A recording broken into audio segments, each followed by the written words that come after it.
This is A13 tarot और आज जो मैं रीडिंग करने जा रही हूँ उसकी ये लव रीडिंग है।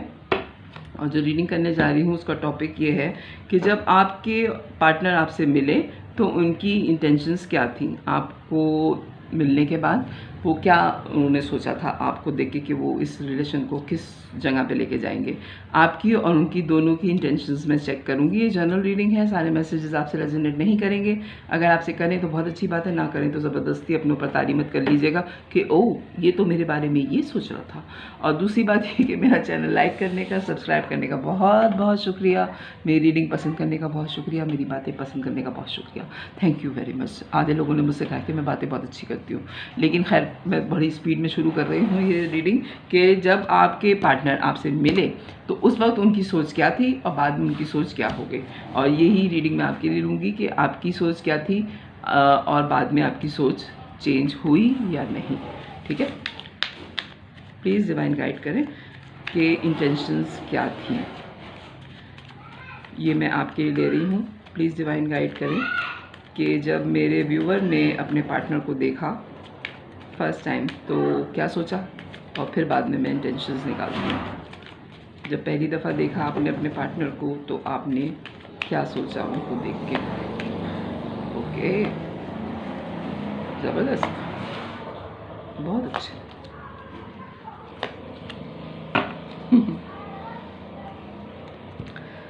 वाह, लव एट फर्स्ट साइट कह सकते हैं इस रीडिंग को। अच्छा जी, आपने जब पहली दफ़ा इनको देखा तो आपको ये बड़े अट्रैक्टिव लगे, बड़े म्यूजिशियन एनर्जी में लगे। इनके पास वो सारे टूल्स थे जो आपको पसंद थे, यानी कि आपकी आइडियल पर्सनालिटी थे। मनी वाइज ये बड़े स्ट्रॉन्ग हैं, बहुत स्टेबिलिटी थी, बहुत डाउन टू अर्थ, बहुत नर्चरिंग, बहुत ज़्यादा बात ध्यान से सुनने वाली पर्सनैलिटी, बहुत ज़्यादा ख्याल रखने वाली पर्सनैलिटी, बहुत ही केयरिंग, जैसे एक आदमी सोचता है कि उसका पार्टनर हो, ये उस टाइप की पर्सनैलिटी थे। और इनको लोगों को डील करना आता था, इनको बातें करना बहुत अच्छी आती थी, इनको लोगों पे अपना जादू चलाना आता था। बहुत अट्रैक्टिव पर्सनैलिटी है जो आपको मिले। बहुत अट्रैक्शन आपने फील की इनके टूवर्ड्स, और हर तरह की अट्रैक्शन फील की, फिज़िकल भी, मेंटली भी, मनी वाइज भी, अपने कल्चर के हिसाब से भी। आपने सारी चीज़ें जो एक पावरफुल एनर्जी आपने फील की इनके साथ। और दूसरा ये कि इनको ये बहुत ज़्यादा सोबर थे, ये कोई छिछोरे किस्म के इंसान नहीं थे, फ्लर्टिश एनर्जी में नहीं थे। बहुत क्या कहते हैं उसको, कॉन्फिडेंस के साथ इन्होंने आपसे बात की और आपको इनका कॉन्फिडेंस ही ले डूबा। यानी कि देखा जाए तो आप मर मिटे इन पे पहली नज़र में। ठीक है, और आप इंतज़ार करने लगे कि दोबारा इनसे कब मुलाकात होगी। हो सकता है ये किसी बहुत अच्छी पोस्ट पे हों, फाइनेंशियली बड़े स्ट्रॉन्ग पर्सनैलिटी है, ये बहुत किसी अच्छी पोस्ट पे हों, या एजुकेशन वाइज ये बहुत अच्छी उसमें थे, यानी कि एजुकेशन वाइज ये बहुत पढ़े लिखे इंसान थे। और बहुत ड्रेसिंग सेंस इनका बहुत अच्छा था। एक मुझे फील हो रहा है कि एक अलग सी जो है वो इनमें स्मेल है, यानी कि लोगों में होता है कि ये कोई ख़ास किस्म का या तो ब्रांड यूज़ करते हैं परफ्यूम का, या फिर इनकी अपनी जो खुशबू है वो आपको बहुत पसंद है। मुझे बहुत ही स्ट्रॉन्ग वाइब आ रही है कि कुछ जो स्ट्रॉन्ग सी, जो आप इनके जाने के बाद भी इनकी खुशबू जो है वो लोग महसूस करते हैं। ठीक है, बड़ी स्ट्रॉन्ग सी वाइब है ये कि ये कोई परफ्यूम ऐसा यूज़ करते हैं या इनकी अपनी कोई एक पर्टिकुलर स्मेल है जो इनकी अच्छी स्मेल है, अच्छा ऑरा है इनका, बहुत अच्छी लाइट है इनकी एनर्जी बहुत अच्छी है। और आपने पहली फुर्सत में सोचा कि ये तो बहुत संभाल के रखने वाली पर्सनैलिटी है और आप इन पे स्टक हो गए। ठीक है, ये दो कार्ड खुद ही आ गए हैं, पेज ऑफ सोर्ड्स और पेज ऑफ वॉन्ड्स। बड़ा पैशन आपको फील हुआ, वो तो मैं आपको पहले ही कह रही हूँ कि आप बहुत ज़्यादा पैशनेट हो गए इनको देख के। और पेज ऑफ सोर्ड्स, आपने हर सूरत में इनके साथ जाने का सोच लिया, यानी कि आप अंधी खाई में गिरने को तैयार थे। ऐसी आपको पहली नज़र में इनकी मोहब्बत हुई, पहली नज़र में आपको इतने अच्छे लगे आप इनको, या ये आपको पहली नज़र में इतने अच्छे लगे कि आपने सोचा कि कुछ भी हो जाए मुझे इसके साथ रहना है।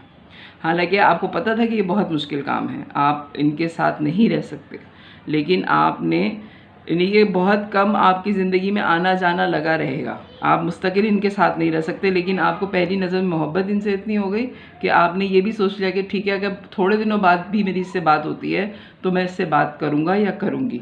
आपको ये इतने पसंद आए, ठीक है। और फिर बहुत मुश्किल हालात में भी आपने इनका साथ नहीं छोड़ा है। यानी कि हो सकता है कि आप लोग एक साथ नहीं रह पाए हों, लेकिन आपने इनकी खबर ज़रूर रखी है, आपने इनका ख़्याल ज़रूर रखा है और आपके जहन में इनका ख़्याल बार बार आता रहा है, ठीक है। चलें जी, ये तो आपको जब आपने देखा है इनको तब आपकी फीलिंग थी। बाद में आपकी इंटेंशंस क्या हुई इनके साथ? 10 of cup,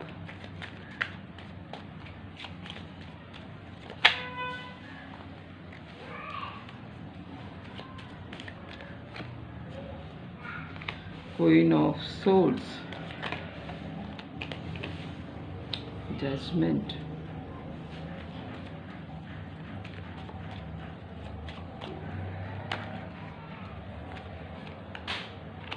page of pentacles, 5 of pentacles. Okay, हो ये तो रीडिंग ही डिफरेंट हो गई। अच्छा, आपने इनके साथ फैमिली का सोचा था जो कि नहीं हो सका, ठीक है। आप सिंगल पेरेंट हैं, आपने इनके साथ शादी का सोचा जो कि नहीं हुई। आप सिंगल पेरेंट हैं और आपने ये ऊपर वाले का फ़ैसला समझ के मान लिया, ठीक है, कि आप सिंगल पेरेंट हैं और आपकी इनसे शादी नहीं हुई या वॉटेवर जो भी आप लोगों की अलहदगी हो गई। लेकिन आपके पास एक बहुत छोटी सी ऑफ़र इनकी तरफ से हमेशा रही, या तो ये आपके हमेशा, क्योंकि ये बहुत ग्राउंडेड पर्सनैलिटी हैं, बहुत मैच्योर पर्सनैलिटी है, तो इन्हीं ने आपका ख़्याल रखा है, आपसे बातचीत इनकी होती रही है, ठीक है। आपकी शादी ना होने के बावजूद आपकी इनसे बात होती रही है। तो एक बहुत छोटी सी ऑफ़र, यानी कि जो ज़िंदगी में छोटी सी उम्मीद की किरण होती है, ये उस टाइप की पर्सनैलिटी आपकी ज़िंदगी में रही, क्योंकि आप बेतहाशा आपने हर जगह से कम आपको 5 जगहों से बहुत ही सीवियर किस्म का जो है वो कहते हैं कि धोखा मिला है। यानी कि आपके लव अफेयर ख़राब हुआ, फिर उसके बाद आपकी शादी ख़राब हुई, फिर उसके बाद आपकी जो शादी हुई वो सही नहीं चली, फिर वो शादी ख़राब हुई। इस तरह की आपकी ज़िंदगी में इनके मिलने के बाद आपकी ज़िंदगी जो बिल्कुल ही चेंज हो गई, ठीक है। लेकिन ये आपके दोस्त रहे हैं, ये आपके दोस्त रहे हैं। अभी की जो इंटेंशन देख रही हूँ मैं, यानी कि आपको लव एंड फर्स्ट साइट हुआ इनसे, आपने बहुत संभाल के रखा, लेकिन आपकी शादी किसी और से हुई है। फिर वो शादी चली नहीं है, आपने ऊपर वाले का फ़ैसला समझ के रखा, लेकिन ये आपके बहुत अच्छे दोस्त रहे हैं और इन्होंने हमेशा आपको इनकरेज किया है कि ज़िंदगी में इस तरह की मुश्किलें आती रहती हैं, आगे बढ़ो और अपनी ज़िंदगी जियो, ठीक है। और उसके बाद आप को जब भी तन्हाई फ़ील हुई है, जब भी आपने अकेलापन महसूस किया है, तो आपकी इनसे बात हुई है और ये आपके बहुत अच्छे फ्रेंड हैं और ये आपको इंसाफ भी देते हैं। यानी कि ये नहीं कहते कि जैसे लोग कहते हैं ना कि भाई वो तो परेशान है, वो मुझे कॉल कर रहा है या मुझे कॉल करिए, अब मुझे से बात नहीं करनी। नहीं, ये आपको प्रॉपर टाइम देते हैं, आपसे प्रॉपर तरीके से बात करती हैं या करते हैं, मेल और फीमेल दोनों हो सकते हैं, क्योंकि ये बहुत इंसाफ पसंद इंसान हैं। हालांकि ये परेशान खुद भी हैं, ये खुद भी कोई सुकून से नहीं है, लेकिन ये आपको भरपूर टाइम देते हैं, जिसकी वजह से आप जो है इनकी तरफ बहुत ज़्यादा पहले भी अट्रैक्टिव थे, अब तो कुछ ज़्यादा ही अट्रैक्शन आप दोनों के दरमियान में आ गई है। ये रीडिंग तो कहीं और ही जा रही है। थर्ड पार्टी आप दोनों के दरमियान में है और इस कार्ड के नीचे भी था कार्ड, मैंने देखा ही नहीं, 5 ऑफ कप। हालांकि बाज़ दफ़ा आपको फ़ील होता है कि शायद अब वो मोहब्बत नहीं रही, लेकिन डेविल एनर्जी आप दोनों के दरमियान में है। आप दोनों एक दूसरे को चेन अप महसूस करते हैं, एक दूसरे की तरफ फिज़िकल बहुत अट्रैक्शन है आप दोनों की, और आप दोनों ही एक दूसरे को ऑफ़र करते हैं अब। यानी कि आपकी ज़िंदगी टोटली डिफरेंट हो गई। जब आप मिले थे तब बिल्कुल डिफरेंट थी, अब बिल्कुल टोटली डिफरेंट हो गई। और आप लोगों की बाद में जब बातचीत वक्फे वक्फे से होती रही है, ये कांटेक्ट आपका ख़त्म नहीं हुआ है, ठीक है। लेकिन थर्ड पार्टी बहुत स्ट्रॉन्ग है, लेकिन आप लोग फिज़िकल एक दूसरे से बड़े अट्रैक्शन फील करते हैं और ये आपको दोबारा ऑफ़र भी करते हैं, क्योंकि आप two of cup twin flame journey में हैं। इसी तरह होता है ट्विन फ्लेम जर्नी में, कहते हैं कि मिलना बिछड़ना लगा रहता है और आप दोनों को एक दूसरे के साथ कामयाबी फील होती है। ये तो आपकी इंटेंशंस हैं। अब मैं आपके पार्टनर की लूँगी कि जब वो आपसे मिले थे तब उनकी क्या सोच थी और बाद में उनकी इंटेंशंस क्या हो गई। ये तो आपकी है, ठीक है। प्लीज़ डिवाइन गाइड करें मुझे।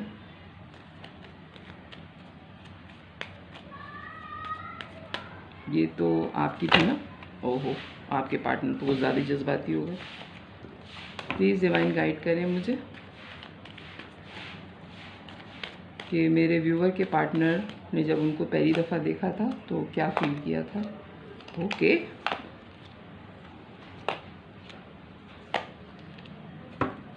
Okay, 6 of pentacles, king and queen cups, the chariot, the hermit, night of swords, 6 of pentacles. उनको भी आपको देखते ही मोहब्बत हो गई थी। उनको लगा कि जैसी मोहब्बत वो करते हैं वैसी ही पर्सनैलिटी उनके सामने आ गई है। आप दोनों को एक दूसरे को देख के लव एंड फर्स्ट साइट हो गया था। बड़ी स्पीड में वो आपकी तरफ बढ़े, लेकिन फिर उन्होंने अपने आप को रोका और अपने आप को रोक के उन्होंने तन्हाई में बहुत सोचा, क्योंकि हो सकता है आप लोगों का कल्चर डिफरेंट हो या कोई चीज़ बहुत स्ट्रांगली डिफरेंट थी आप लोगों के दरमियान में। चैरियट में ब्लैक एंड वाइट आया है। कोई चीज़ थी आप लोगों के दरमियान में जिसने उनकी स्पीड को स्लो डाउन किया और उन्होंने सोचा कि नहीं, ये इस तरीके से नहीं हो सकता। बहुत सोच विचार की, लेकिन वो भी आपकी ज़िंदगी में इन एंड आउट रहे हैं। जैसे आप उनकी ज़िंदगी में इन एंड आउट रहे हैं, वो भी आपकी ज़िंदगी में आते जाते रहे हैं। यानी कि आप दोनों को पता था कि आप दोनों की शादी नहीं हो सकती, आप दोनों का साथ नहीं हो सकता, लेकिन आप दोनों को देखते ही एक दूसरे से एहसास हो गया था कि आप लोग सोलमेट हैं। तो आप लोग एक दूसरे के बगैर रह नहीं सकते। भले ही आप लोगों की सालों बात ना हो, लेकिन सालों के बाद भी जब आपकी बात हुई है तो आपको एक दूसरे से वैसी ही मोहब्बत फील होती है जैसे पहले दिन थी, ठीक है। इक्वल गिव एंड टेक वो आपको देना चाहते थे और उन्होंने दिया भी, ठीक है। प्लीज़ डिवाइन गाइड करें।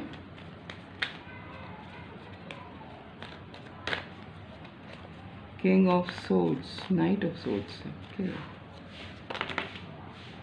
बड़ी स्पीड में आए हैं। सॉरी, मैं ये नाइट ऑफ वॉन्ड समझी थी, ये नाइट ऑफ सोर्ड्स है। ये कार्ड्स खुद ही गिर गए, इतने सारे कार्ड्स मैं नहीं लूँगी।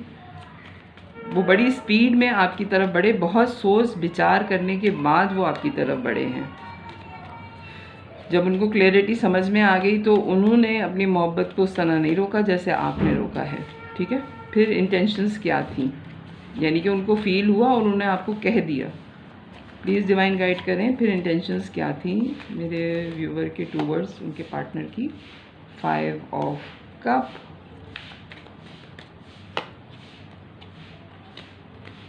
फ्रेंड मैंने कार्ड ही उल्टे पकड़े, मैं कह रही हूँ कार्ड उल्टे क्यों आ रहे हैं। 7 ऑफ कप, एक जैसे ही कार्ड आ रहे हैं आप दोनों के।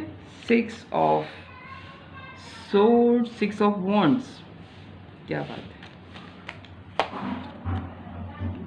एम्प्रेस, अच्छा जी। 8 ऑफ वॉन्ड्स, ठीक है। अच्छा, जिस तरह की आपकी ज़िंदगी है उसी तरह इनकी भी ज़िंदगी है। 5 ऑफ पेंटिकल्स इधर आया है और 5 ऑफ पेंटिकल्स इनकी भी आया है। आप दोनों की जो मैरिज लाइफ है वो काफ़ी क्रिटिकल है, दोनों की मैरिज लाइफ। यानी कि एक तरह से मैं देखूं तो आप लोग लव अफेयर में थे, उसके बाद आपकी शादियां कहीं और हो गई हैं, किसी और से हो गई, लेकिन आपकी जो मैरिज लाइफ है वो सेम टू सेम है। यानी कि आप भी अपने पार्टनर के होते हुए अकेले हैं और ये भी अपने पार्टनर के होते हुए अकेले ही हैं। इनकी भी शादी जो है वो सही नहीं चली, ठीक है। हो सकता है ये डिस्टेंस हो गए हों आपसे, किसी और कंट्री में शिफ्ट हो गए हों, या ये इन्होंने सोचा कि इसी तरह की ज़िंदगी है और बहुत अरसे बाद आपकी इनसे दोबारा मुलाकात हुई। इनके पास भी चॉइसेस बहुत थी, इनके पास भी अच्छे खासे लोग मौजूद थे, लेकिन उन सारी चीज़ों में इनको कामयाबी भी मिली, बहुत ज़्यादा सक्सेसफुल भी हो गए। लेकिन हो सकता है कि ये इनके बच्चे भी हों जहाँ इनकी शादी हुई है वहाँ बच्चे भी हैं, और बहुत पैशनेट थे ये आपके बारे में, और आपसे मिलने के बाद इन्होंने अपनी ज़िंदगी का एक फ्रेश स्टार्ट समझा। ठीक है, अब जो करंट एनर्जी आ रही है कि क्या इंटेंशंस हैं इनकी, आप प्लीज़ डिवाइन गाइड करें, आप क्या इंटेंशंस हैं। 8 of swords, page of cup, सारे कार्ड्स दोबारा आ रहे हैं, जो आपके आए हैं वही इनके आए हैं। Okay, justice, okay, 2 of pentacles, okay. ये आपके 2 वर्ड स्टक महसूस करते हैं, अपने आप को चाहते हैं कि इस रिलेशन में निकल जाए, और जैसी मोहब्बत आपने इनको ऑफ़र की वैसी ही मोहब्बत ये आपसे आपको इन्होंने ऑफ़र करी। गार्डअप थे ये, बड़े ही उदास थे आपके बग़ैर, और ये ऐसी ज़िंदगी गुजार रहे थे कि इन्होंने जीने की उमंग छोड़ दी। लेकिन जब आप इनको मिले तो इनको ये इंसाफ लगा, जैसे आपके पास भी जस्टिस का कार्ड आया है और इनकी रीडिंग में भी जस्टिस का कार्ड आया है। आप दोनों ने एक दूसरे के बारे में सेम सोचा, आप दोनों के दिल में एक दूसरे के लिए कोई बुराई नहीं थी, आप दोनों एक दूसरे की तकलीफ़ में एक दूसरे के साथ देने की कोशिश की। आप लोगों ने बग़ैर कहे कि आप दोनों की जो मैरिज लाइफ है वो ख़राब हो गई है। ठीक है, मुझे बड़ा स्ट्रॉन्ग ये मैसेज आ रहा है कि आप दोनों वो इंसान हैं जिन लोगों की मोहब्बत थी लेकिन शादी अलग अलग हो गई। उसके बाद आप दोनों थोड़े अरसे के बाद जब मिले तो आप लोगों को बग़ैर कहे एक दूसरे की जो मैरिज लाइफ की प्रॉब्लम्स थी वो समझ में आ गई, क्योंकि जिन हालात से आप गुज़र रहे थे उन्हीं हालात से ये गुज़र रहे थे। तो आप दोनों ने एक दूसरे को सहारा दिया है, बनिस्बत ये कि आप अपनी शादी ख़त्म करके एक दूसरे के साथ शादी करते। कोई भी मजबूरी हो सकता है, आपके बच्चे हों या आपका कोई और फाइनेंशियली प्रॉब्लम हो या वॉटेवर, जो भी आप लोगों के साथ था, लेकिन आप दोनों ने एक दूसरे को सहारा दिया, और ये ऊपर वाले का इंसाफ समझ के आप लोगों ने एक साथ टाइम स्पेंड किया और एक दूसरे के साथ स्टक महसूस करते हैं आप दोनों अब। तो अब मैं ये पता करूँगी कि इस सिचुएशन में आगे क्या होगा। इंटेंशंस आप दोनों की बुरी नहीं लग रही मुझे, प्लीज़ डिवाइन गाइड करें कि मेरे व्यूवर के 2 वर्ड्स, मेरे व्यूवर की इनके पार्टनर के 2 वर्ड्स क्या इंटेंशन है। सिर्फ एक कार्ड, मैं रीडिंग ख़त्म कर दूँगी इस पर। प्लीज़ डिवाइन गाइड करें मेरे व्यूवर के पार्टनर के 2 वर्ड्स उनकी क्या है। Passion, king, queen of wands, okay, और आपके पार्टनर की एस ऑफ कप आया है। अनकंडीशनल लव है आपके 2 वर्ड्स, और ओवरफ्लो लव है आपके 2 वर्ड्स। प्लीज़ डिवाइन गाइड करें मेरे व्यूवर के जो पार्टनर हैं उनकी क्या इंटेंशन है। अब सिर्फ एक कार्ड, फिर मैं रीडिंग क्लोज कर दूंगी क्योंकि रीडिंग ही दूसरी तरफ चल पड़ी। प्लीज़ डिवाइन गाइड करें क्या इंटेंशन है मेरे व्यूवर के 2 वर्ड उनके पार्टनर की। 8 ऑफ कप, ओके जी। आपके पार्टनर जो हैं वो वॉक अवे कर गए हैं इस सिचुएशन में, और वो किसी भी सूरत में ना आपका घर ख़राब करना चाहते हैं ना अपना घर ख़राब करना चाहते हैं। ठीक है, 8 ऑफ कप का कार्ड आया है, वो वॉक अवे कर गए हैं और वो चाहते हैं कि आप अपने घर को संभालें, वो अपने घर को संभालेंगे। ठीक है, तो ये है आपकी रीडिंग कि आप जब मिले थे तो आपकी क्या इंटेंशंस थी, और अब जब मिले थे तब आपकी क्या फीलिंग्स थी, और अब आपकी क्या इंटेंशंस हैं। तो ये थी मेरी रीडिंग। अगर पसंद आए तो मेरे चैनल को लाइक कीजिएगा, सब्सक्राइब कीजिएगा, फैमिली और फ्रेंड्स में शेयर कीजिएगा। बाय।